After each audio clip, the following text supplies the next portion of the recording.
Olá a todos, bem-vindos ao Mato Sucesso. Eu vou resolver neste vídeo o primeiro problema, que nos diz o seguinte: considera um polinómio p de x de grau 4. Sabemos que p de 1 é igual a 16 e o conjunto de solução da inequação p de x maior que 0 é R, exceto a união entre o intervalo de números reais menos 1 até 0, incluindo menos 1 e 0, e o número real 3. Determina o polinómio p de x apresentando-o na forma reduzida. Ok, sabemos que é um polinómio de grau 4. Se é um polinómio de grau 4, há de se escrever como ax à quarta mais bx ao cubo mais cx quadrado mais dx mais e. Temos aqui um polinómio então de grau 4 e teremos que chegar à sua forma reduzida. Para esse efeito, eu vou tentar interpretar estas duas informações que me são aqui dadas no enunciado. E vou dar tratamento a esta um pouco mais à frente. O que vou pegar agora é aqui nesta ideia. Sabemos que o conjunto de solução da inequação p de x maior que 0 é exatamente este intervalo de números reais. Ou seja, sabemos que o polinómio toma valores positivos, né, neste intervalo. Então vou pensar no seguinte: podia fazer uma tabela de sinais, mas talvez é mais fácil e mais intuitivo eu pensar no seguinte. Eu vou criar assim aqui uma linha imaginária que corresponderá ao eixo das abscissas e vou tentar dar um pouco de vida a este polinómio. Reparem que isto é a solução da inequação quando o polinómio é positivo. Então reparem, ser 0, né? 0 não é positivo e há de ser os limites entre o positivo e o negativo. Olhando aqui para o intervalo de solução, nós sabemos que ele é positivo, à exceção deste intervalo, menos 1, 0, e vou colocar então aqui menos 1 a 0, se não é positivo, né, há de ser negativo ou 0, e depois ainda temos a união com 3, onde para x igual a 3, o polinómio p de x não é positivo. Tudo bem, e vou tentar então desenhar assim aqui o polinómio no sentido de trabalhar o seu sinal. Reparem que se ele é positivo para qualquer valor de x real, à exceção deste intervalo menos 1 a 0, isto quer dizer que de menos infinito até menos 1, o polinómio é positivo.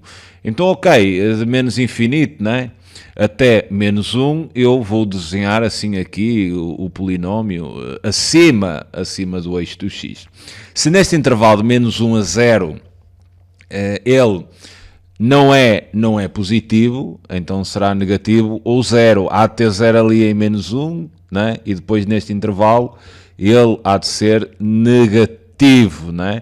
Depois de 0 até 3 volta a ser positivo, em 3 não é positivo, mas reparem que antes de 3 é positivo e depois de 3 também é positivo. Então quer dizer que o polinómio há de tomar ali em 3 o valor 0, mas não vai mudar de sinal. Há de continuar a ser positivo. Teríamos aqui mais ou menos desenhado o nosso polinómio p de x, onde ele aqui é positivo, né? Neste intervalo, aqui seria negativo, aqui seria positivo e aqui também seria positivo, e nestes valores teríamos então os zeros do polinómio. Então eu vou pensar aqui numa escrita do polinómio p de x, mas através do produto das suas raízes, não nesta, mas nesta que eu vos vou passar aqui. Qualquer polinómio pode ser escrito através de uma fatorização com as suas raízes, escrevendo o polinómio em questão da seguinte maneira. Vamos ter aqui um a, que é um valor real, que é o coeficiente, o termo de maior grau, e teremos assim o polinómio fatorizado. Vamos ter aqui x menos o valor de uma determinada raiz. Raízes serão os zeros do polinómio, né? Elevada à respectiva multiplicidade dessa raiz, vezes x menos uma segunda raiz elevada à respectiva multiplicidade, vezes x menos uma terceira raiz elevada a uma determinada multiplicidade, quer dizer, tantas raízes quantas o polinómio tenha. Mas se o polinómio é de grau 4, ele no máximo tem 4 raízes. Se fosse grau 3, no máximo teria 3 raízes, se fosse grau 5, no máximo teria 5 raízes. Então reparem no seguinte, se temos um polinómio de grau 4, quer dizer que ele no máximo tem 4 raízes.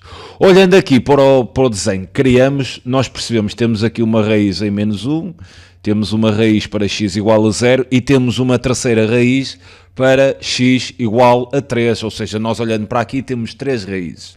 Se é um polinómio de grau 4, então uma destas raízes terá de ser uma raiz de multiplicidade 2. Esta é de multiplicidade 2, imagina, pois 3, 4 raízes, não é?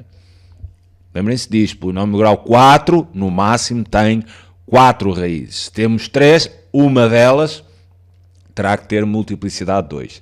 Agora, como é que nós percebemos, né, qual das raízes é que terá multiplicidade 2? Eu vou-vos fazer já aqui uma escrita intermédia. Então teria aqui p de x, né, igual a x menos, é que esta raiz aqui é menos 1, menos 1 dá mais 1, né? Então teria x mais 1, vezes x menos a segunda raiz, ou x menos 0, há de dar então x, vezes x menos a terceira raiz, que há de ser terceira, quer dizer, não há ordem, né, devido à propriedade comutativa. Agora, uma destas raízes terá a expoente 2. Como é que nós detectamos as raízes de multiplicidade 2? É fácil. Para detectarem raízes de multiplicidade 2, vocês vão observar em qual das raízes é que o polinómio antes dessa raiz e depois dessa raiz não muda de sinal. Reparem que aqui em menos 1 antes é positiva, depois é negativa, então há mudança de sinal. Aqui para esta raiz x igual a 0 antes é negativa, depois é positiva, há mudança de sinal. Mas para aquela raiz x igual a 3 não há mudança de sinal, porque antes 3 é positivo, né? Os valores de x antes inferiores a 3, quer dizer, entre 0 e 3, ali nas proximidades, 3, antes um bocadinho é positivo e depois é positivo também. Então aquela raiz x igual a 3 é a raiz de multiplicidade 2, é assim que detectamos as raízes de multiplicidade 2. Antes e depois, imediatamente, né, dessa raiz, o polinómio não muda de sinal. E passo-vos a explicar, né, qual é a razão desta ideia. Nós temos aquela raiz x menos 3, né? E então reparem, nós estamos aqui a pensar um bocado antes de 3 e um bocado depois de 3, ou seja, antes um bocadinho e imediatamente depois. Se eu substituir por valores inferiores a 3, tipo imaginem 2,9, nós teríamos 2,9 menos 3, né? E isto dá quanto? Menos 0,1. Mas se isto estiver ao quadrado, o que é que acontece? Dá positivo, que é o que está a acontecer ali, né? Se pensarmos por um valor um bocado maior do que 3, reparem que se não tivéssemos aqui este quadrado, o que é que aconteceu? Dava negativo. Então, o polinómio depois mudaria de sinal, porque antes 3 seria negativo e depois 3 seria positivo. Reparem um bocadinho mais do que 3. 3,1 menos 3, né? Se vocês fizerem os cálculos aqui dava 0,1, se estiver ao quadrado, né, continua a ser positivo. Então nós reparamos que antes, um bocado antes e depois, e um bocadinho depois desta raiz 3, o polinómio não muda de sinal. Então se ele não muda de sinal, este termo tem que estar ao quadrado. Esta raiz tem que ser de multiplicidade 2. Reparem que nos restantes dois casos há mudança de sinal, então quer dizer que estas duas raízes não poderiam ser de multiplicidade 2. Okay? É assim que detectamos as raízes de multiplicidade 2. Um bocado antes e um bocadinho depois dessa raiz, o polinómio não muda de sinal, então detectamos aí que há uma raiz dupla, né? Agora, cuidado, é que aqui está a aparecer positivo. Poderíamos ter o caso não tem que ser sempre positivo, ok? Poderíamos ter assim o seguinte caso, nós temos aqui uma raiz de 3 e o polinómio de alguma maneira vinha por aqui, né? E depois fazia isto. Reparem que antes de 3 era negativo e depois de 3 também era negativo. Não houve mudança de sinal. Se não houve mudança de sinal, então esta raiz teria que ser dupla. Vocês estão a pensar, mas ao quadrado não fica sempre positivo? Depende, então eu não poderia ter um termo deste tipo, x menos 3 ao quadrado. Eu não poderia ter um polinómio p de x igual a isto, assim. E que sinal é que isto tinha sempre? Negativo, não é? A exceção quando x fosse igual a 3 era 0. Mas o sinal deste polinómio era sempre negativo. Reparem, isto ao quadrado daria sempre um número positivo, ou 0, mas depois que menos atrás daria negativo. A questão para detectarem a raiz dupla é que o polinómio não muda de sinal. Um bocado antes e um bocado depois. Podendo ser, os sinais podem ser positivos, né, ou negativos. A questão é que não há mudança de sinal. Visto isto, eu já tenho aqui o meu polinómio quase construído, né? Apenas falta eu determinar o valor deste coeficiente A. Como é que determinamos o valor de A? Utilizamos, né, esta informação. Se eu sei que P de 1 é igual a 16, então eu posso pegar aqui já nesta escrita do polinómio e fazer a substituição. P de 1 é eu substituir aqui no polinómio onde tenho x por 1, e então esta ideia havia de ser equivalente a eu ter A, abrir parênteses, 1 mais 1 daria 2, vezes ali o x, ok, vai ser 1, vezes 1 menos 3 dá menos 2, que ao quadrado há de dar 4.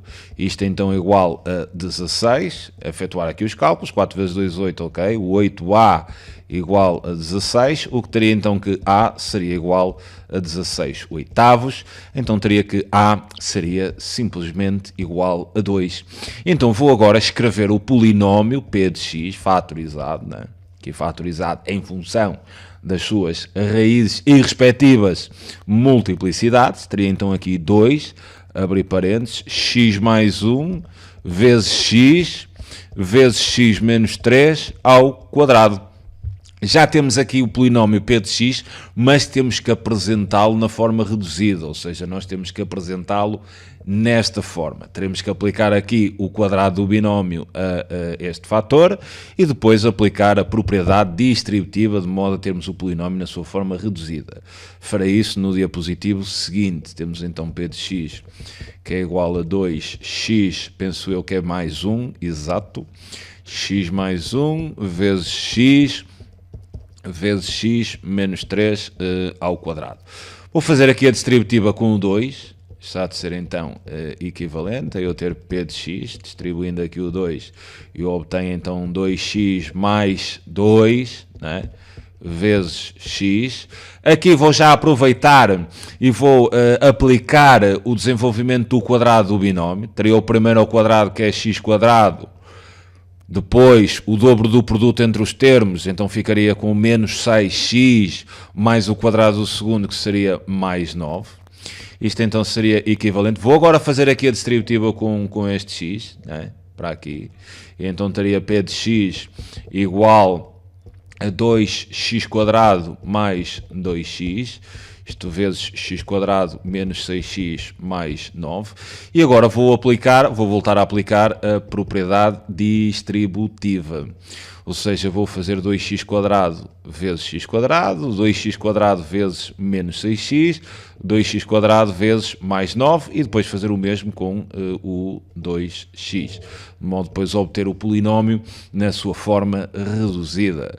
Obtinha então o seguinte: 2x quadrado vezes x quadrado dá a dar 2x à quarta, 2x quadrado vezes menos 6x, 2 vezes menos 6 dá menos 12, x quadrado vezes x dá x ao cubo, e 2x quadrado vezes 9 daria então 18x ao quadrado. 2x vezes x quadrado dá 2x ao cubo, 2x vezes menos 6x dá menos 12x ao quadrado, e 2x vezes 9 há de dar então 18x. Agora, depois de termos aplicado a propriedade distributiva, nós vamos reduzir os termos semelhantes, ou seja, vamos agrupar os termos que tenham a mesma parte literal. Obteríamos então o seguinte: termo com x quadrado não há mais ninguém, com x à quarta, peço desculpa, não, está sozinho, né? Então ok, há de ficar 2x à quarta. Termos com x ao cubo, temos menos 12x ao cubo e mais 2x ao cubo. Fazendo a soma, obtemos menos 10x ao cubo. Termos com x quadrado, temos 18x quadrado e menos 12x quadrado. Então teríamos 6x ao quadrado. E depois temos apenas um termo do primeiro grau, que é aquele que está representado como 18x. E temos assim, então, o nosso polinómio p de x na forma reduzida. Fico-me então por aqui, é sempre um prazer enorme poder ajudar-vos. Um grande abraço a todos. Tchauzinho.